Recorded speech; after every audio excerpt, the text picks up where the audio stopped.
Uzgerin odo jiru malitan albeni zibachizu Tafirain obsani gechi adaga namatechizu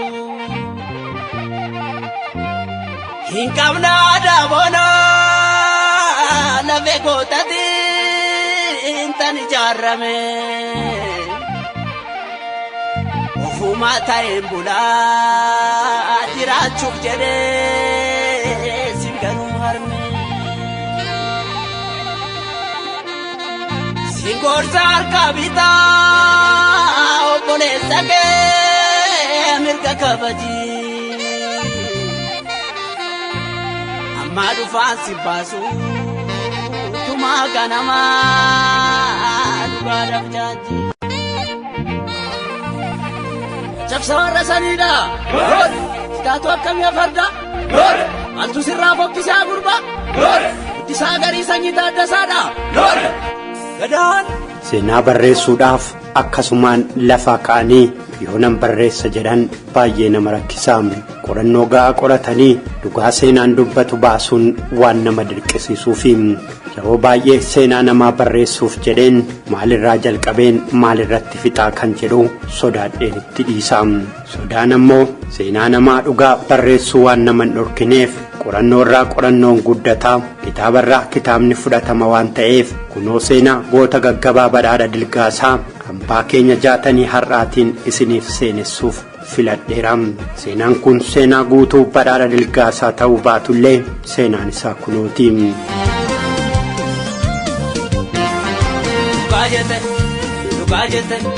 Dugajete a general Taaddasaa Birruu Aadaan Oromoo baduu osoo nu jiru Aadaan Oromoo baduu osoo nu jiru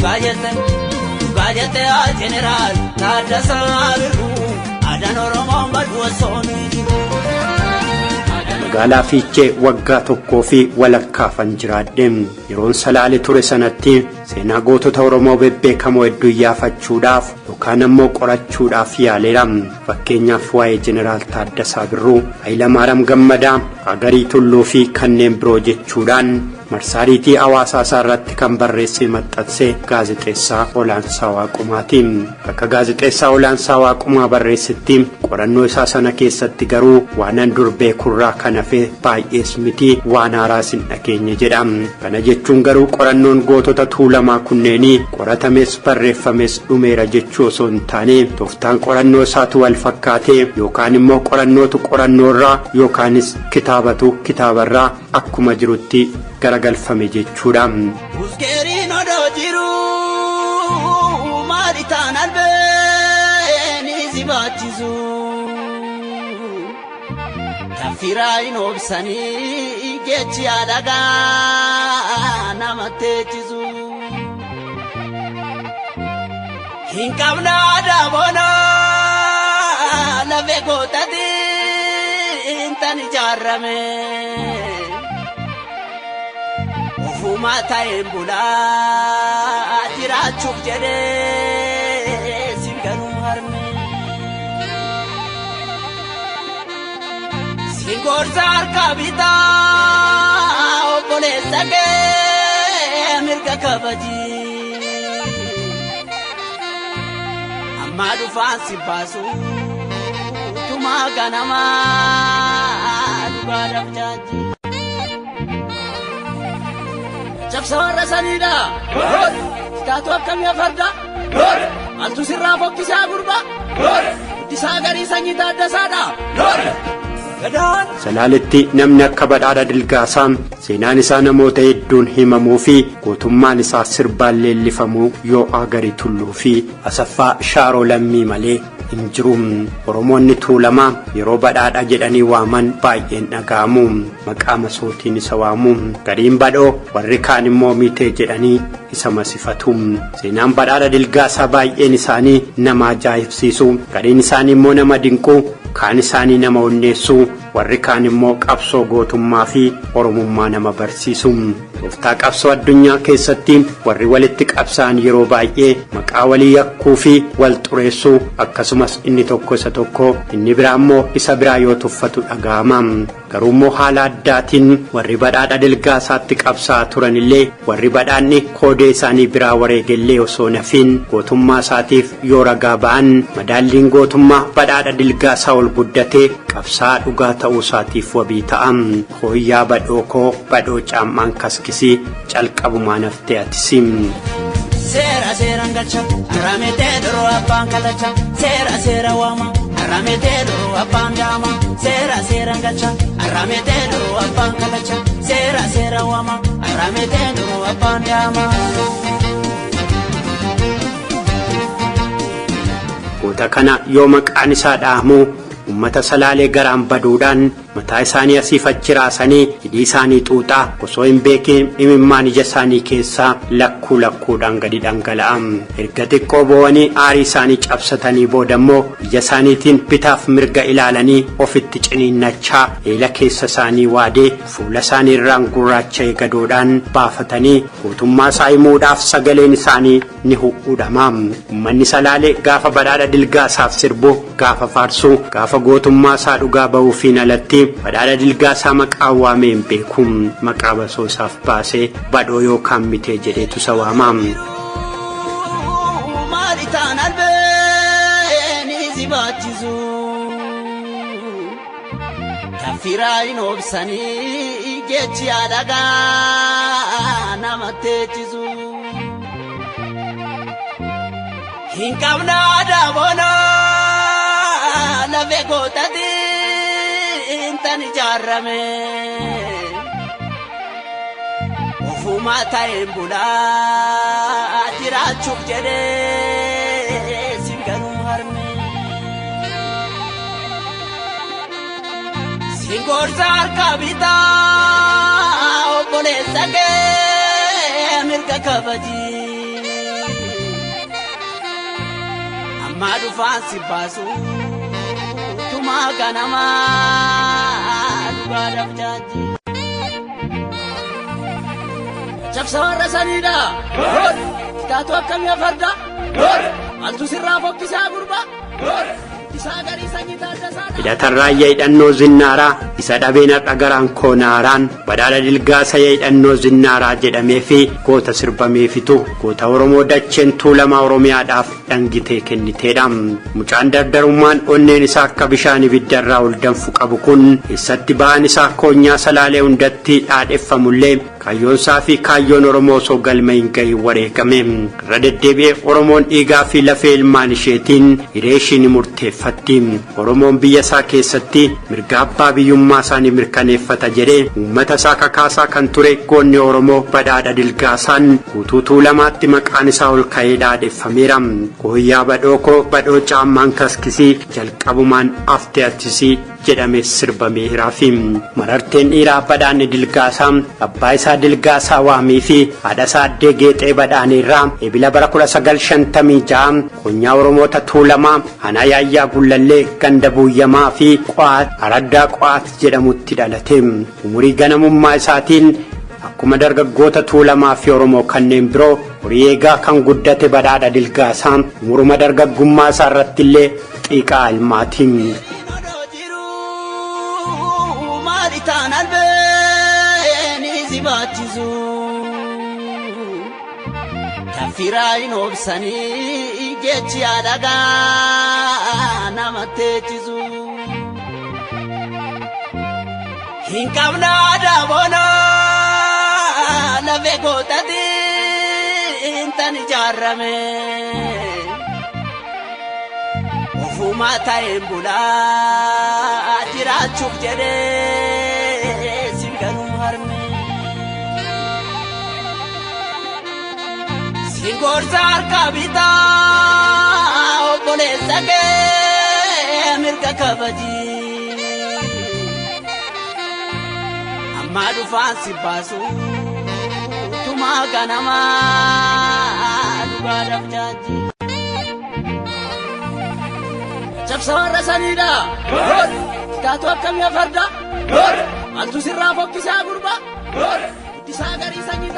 Tuksiin fardaa taphni shimalaa fi qolannaan rukuttaan shimalaa wallee siyaasaa fi kan jaalalaa sirbuun alatti adamoonis hedduu beekamaa ajjeesaadhaas abbaa mirgaa gaafa qaacimmatee umuriin isaa barnootaaf ga'e immoo mana barumsaa qarree tokkee sadarkaa tokkoffaatti hanga kutaa shanaffaatti barate badhaadha osuma barnoota isaa barachaa jiru abbaan isaa inni dhalatee waggaa torbaffaatti jalaa du'anii gaddi abbaa isaa osoo onneesaa keessaa hin bahin waggaa 10ffaatti immoo aatisaas jalaa boqotanii garaagarummaa waggaa 7 keessatti haadhaa fi abbaa isaa kan dhabe badhaadha Dilgaasaa obbolaawwan shananiin wal qabatanii wal guddisuu jalqabanii badoon jireenyumaa akkasii keessatti waggaa 18ffaatti durbee jaalanneen talee jedhamtu waliin warroomuun ijoolleewwan lama Magarsaa fi Roobaa jedhamuun godhate Roobaan erga jalaa boqotee ergasii haadha manaasaa lammaffaa Tujaaree Addunyaa jedhamtu fuudhuudhaan ijoollee lama sirraa godhateera.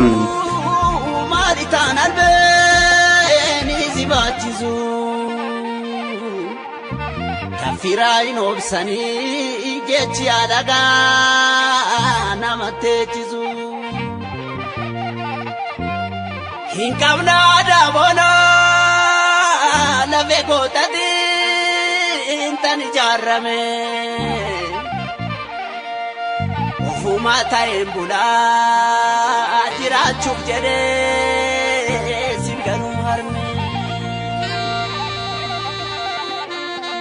Singorsa kabita obbolessa ke mirga kabaji amma dhufaan si baasu tuma ganama dhugaadhaaf jaaji cabsa warra saniidha taatu akkamii farda sana booda bara 1980tti lolee Itoophiyaatti humnaan dabaluudhaan hidhatee waggoota lamaaf leenjii loltummaa erga fudhatee booda addoota waraanaa garaagaraa irratti hirmaachuudhaan loleera. Sana booda mana loltummaa keessaa badee gara Yaayyaa Gullalleetti akka deebi'e seenaan ni barreessa. Badhaadha Dilgaasaa Yaayyaa Gullalleetti galee osoo hin turiin bara 1982tti wayyaaneen loleewwan darguu waan mudditeef buufata leenjii loltootaa Yesalaalee Awraajjaa Kifila Xoor jedhamee beekamu keessaa meeshaa waraanaa baasuudhaan uummanni hidhatee wayyaanee qolachuu akka qabu yoo mootummaan darguu murteessu badhaadha Dilgaasaafis kilaashiin rasaasa kaartaa 3 waliin ni kennameef. Isaa kanaan dura qawwee dhabee rakkachaa ture erga qawwee argatee haloo safaarraa qabu ba'uudhaaf yoo inni safaatti dhaadatu ni dhaga'ame. Sanaan booda wal gaarreeffannaan hamaan isaa fi warra Isapaa gidduutti uumamuu jalqabe. Sababa malee nu dhiittuun aadaa fi amantii keenya nurraa mulqituun mirga keenya nu sarbituun boodammoo gaafa rakkoon isin mudate nu cina dhaabbadhaa jettuun ammaan booda ni dhaabbata jechuudhaan badhaadha Dilgaasaa dubbate. Yoo kana mootummaan darguu hidhattoota 3 dhachiisee badhaadha akka qabanii fidaniif yoo didemmoo akka ajjeesaniif itti erganii loleewwan badhaadha qabanii fiduudhaaf deeman eenyummaa isaa waan dhaga'aniif sodaatanii ofirra garagalanii. Yoo sanarraa eegalee gootummaa fi jagnummaan isaa guutuu Yaayyaa Gullalleetti dhaadeffamuu jalqabe. Atuu beektaa yaa badhoo yaa badhaadha qarree tokkee urii kilaashiidhaan jarri dhufte jechuudhaan ni sirbameef. Seenaa qabsoo gootota Oromoo keessatti baay'een isaanii tooftaa diinattiin injifatan ajaa'ibsiisaa turus kan badhaadha Dilgaasaa garuu adda jechuudhaan namoonni ragaa ba'uuf. Maalitaan albeeni zibaachisu kafirain obsanii gechi adaga namatechisu hinkabna dabona lave gotati intani jarrame ofuma taimbula dirachuk jede singanu harme Singorsa kabita obbolessa ke mirga kabaji amma dhufaan si baasu tuma ganama dhugaadhaaf jaaji cabsa warra saniidha taatu akkamii farda Altu sirraa fokkisaa gurbaa. Erga inni tooftaa garagaraan loleewwan mootummaa gowwoomsaa gaafa kaan immoo meeshaa waraanaa isaanirraa booji'aa ture booda mootummaan humna addaa badhaadhaa ajjeesu tokko hundeessee gara Yaayyaa Gullalleetti erge. Humni addaa 400 ta'an badhaadha qofa ajjeesuuf yoo itti duulan inni garuu isaanii ol ta'e argame. Lolli guyyaa jalqabaa kan filatame iddoo qe'ee dhalootaa Hayilamaariyaam Gammadaa Diimootti. Lola kanarratti loleen mootummaa kan ittiin loluuf dhaqan badhaadhaan qofa se'anillee loleen biraa inni hidhachiisee leenjii loltummaa shaakalchiisee bosonatti hin galee lolee kanneen ni mo'atanii. Lola diimaa booda uummanni maqaasaa waamee faarsuu maqaasaa waamee dhaadhessuu fi ittiin sirbuun eegalee. Diinni isaallee yoo badhaadha hamatu sagalee gadi qabee gurratti wal ususuun alatti sagalee isaa ol kaasee osoo hin dhageessisiin amachuu jalqabanii. Inumaayyuu kanneen yeroo dheeraadhaaf du'a badhaadha Dilgaasaa mormanii inni hin duune ni sobu malee jedhanii shakkaa turanis hedduudha. Badhaadha Dilgaasaa dargiin kufee yeroo Itoophiyaan mootummaa ce'umsaatiin bulaa turteetti bakka bu'oota Addawaawii wajjin naannawaa jiruttis walitti bu'e. Kanarraa kan ka'e qe'ee isaatti tasgabbiidhaan jiraachuu hin dandeenye. Aarii kanarraa kan ka'e dargaggoota akkasaa mirgi isaanii sarbameera arfaman hedduu qindeessee gammoojjii Mogor kan ollaa isaanii jiruttiin fudhatee galee. Sera sera ngacha aramete doro abbaan kalacha sera sera wama aramete doro abbaan dama sera sera ngacha aramete doro abbaan kalacha sera sera wama aramete doro abbaan dama. Yeroo dheeraadhaaf humnaan qabuun waan dadhabameef mootummaan jaarsummaadhaan gidduu seenanii akka jaarsummaadhaan badhaadhi deebi'us gaafatamee ture. Innis dhugaa se'ee akka aadaa warra isaatiitti jaarsummaadhaan araarame. Badhaadhaan araaramee xiqqoo erga bubbulee mootummaan malaan qabee mana hidhaa Fiicheetti sagalche. Ji'oota muraasa erga mana hidhaa Fiichee kana keessa ture booda halkan tokko waardiyyaa mana hidhaa sana eegurraa qawwee fudhachuudhaan hidhamtoota isa wajjin turan hedduu mana hidhaatii baasee ofiifis badee bosonatti deebi'e. Yeroo kanatti yoo xiqqaate loltoota 200 hanga 300 ofii isaatii ijaarratee ture kan jedhan namoota hedduudha. Lakkii loltoonni sun kan inni qofaatti ijaarrate osoo hin taane humna waraanaa adda bilisummaa Oromooti kan jedhanis jiru. Badhaadha Dilgaasaan yeroo gammoojjii Mogor keessa jirutti yeroo dheeraadhaaf naannawaa gammoojjii Mogorii fi Abbaayyaa gamaaf gamanaa dabalatee warra Jaarsoo, Kuyyuu, Yaayyaa Gullallee, Meettaa walmaraadhaa hanganya maritti ce'ee Amboo ga'utti humnoota faallaa isaa ta'an kana wajjin wal waraanaa tureera. Yeroo kana warri Salaalee akkas jechuudhaan sirbanii fi turanii. Amboo jirta jedhanii goda karaa gudarii ansi yaade yaabadhoo qoricha gadhee loyi kottu karaa Mogorii. Kottu yaabadhoo qoricha gadhee kottu yaabadhoo gaafa dheebisaa hoolan komiinissuma leellisaa ijireenissuma leellisaa hincinniinissuma leellisaa dagamilleessuma leellisaa buna dhugdeetuma deebitaa. Badhaadha Dilgaasaa kun bifaan magaalaa hojjaa dheeraa jedhamus hin qabu. Gabaabaa badaas miti. Yeroo sanatti namni umuriin ga'eessi kun fuula isaa keessa yoo ilaalan yeroo hundumaa daa'ima yookaan dargaggeessa fakkaata. Badhoo koo kiyyaa yaa badhoo xinnumaaf gabaabbatte na duraa badhoo koo shurshuraa koo xinnaa koo unkuraa koo jedhanis ittiin geerraraniiru. Sirboota yookaan walleewwan badhaadha Dilgaasaa dhaga'uudhaaf qorannoon adda addaa qorachuun hin barbaachisu. Gaafa ayyaanota Oromoonni tuulamaa kabajatan qofaa achitti argamuun qofti gahaadha. Namni wallee baasu walaloosaa keessatti maqaa badhaadha Dilgaasaa hin galchine taanaan namni sun badhaadha hin beeku yookaan immoo wallee baasuu hin beeku jechuudha. Kooyyaa badhoo koo badhoo caammaan kaskisii jalqabumaa naftee atisii. Warri Salaaleen ala jiraatanis Jaarsoo, Kuyyuu, Abootii yookaan Waacaaleenfaa dhaquu hin barbaachisu. Gaafa ayyaanni cuuphaa shaggar bahanii urufa boombii dhaquu qofti gahaadha. Jabeessii lolii jabeessii lolii alagaa korii yaabadhoo Dilgaasaa leenca Mogorii. Badhaadhaan urjii lola keessaati. Akka namoonni baay'een jedhanitti namni lola badhaadhaan irra jirutti faallaa isaatiin ta'ee hirmaatee lubbuun galu muraasa. Yoo lubbuun bahe immoo osoo hin madaayin kan galu nama ayyaantummaa qabu qofaadha jiru. Yeroo mootummaa ce'umsaa sana badhaadha ajjeesuuf yookaan immoo qabuudhaaf jecha loltoonni ciccimoodha jedhaman hedduu yeroo baay'ee Mogoritti deddeebi'anii ajajamaa turaniiru. Baay'een isaanii yeroo sana Oromoota muraasaa fi loltoota afaan Tigree dubbatan ta'uu isaanii maanguddoonni ragaa ba'u. Har'as ragaa kan ta'u sirbi dhiichisa keessatti sirbamu hedduutu jira. Ohooyihee maal gochuu buutee biyya badhaadha jiru kilaashiin baroode deebiin hin jiru. Akka maanguddoonni Yaayyaa Gullallee jedhanitti badhaadha warrumti mormuyyuu ni deeggaru. Kanaaf ammoo ragaan hojjettootumaa fi loleedhuma mootummaa yeroo hedduu badhaadha deeggartu jedhamanii hojiirraa ari'atamanidha.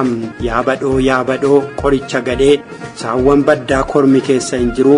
Inamanii yaa badhoo sobaniiti malee shimala malee firri hin jiru. Inamanii yaa badhoo sobaniiti malee kilaashii malee firri hin jiru jedhanii sirbaniifi Salaalee shimala isaatti eenyuyyuu caalaa abdata. Akka warri sabee kan himanitti badhaadha Dilgaasaa lola irratti miti kan inni du'e. Shira gootonni diina isaa waliin uumaniin wareegame. Badhaadha Dilgaasaa guyyaa tokko mana dubartii wal beekanii fi waliin hojjetanii tokko dhaqee achittis warri surre'ee qalaniifi kun immoo isaaf haaraa ture. Jarri garuu isa gananiiru. Akkuma jarri diina isaatiif waadaa galanitti foorra ittiitti qoricha naqanii laataniifi sana booda isaa dhukkubsatee ciisuu diinni itti nam'anii miila isaa jalqaba rukutuudhaan ni kuffisanii. Innis achuma ciisee erga loleewwan mootummaa 3 ajjeesee booda gaafa karaa hundaan marfamuu isaa arguu ofuma isaatii shugguxii isaatiin of galaafate. Kasiinis rasaasa ishee dhumaaf dhukaasuu ofitti garagalchee sadaasa bara 1986 akka lakkoofsa Habashaatti Shawaa Lixaa aanaa Ada'aa Bargaa ganda Deebisaa Aggaasaa naannawaa Tulluu Ejersaa jedhamutti of wareege.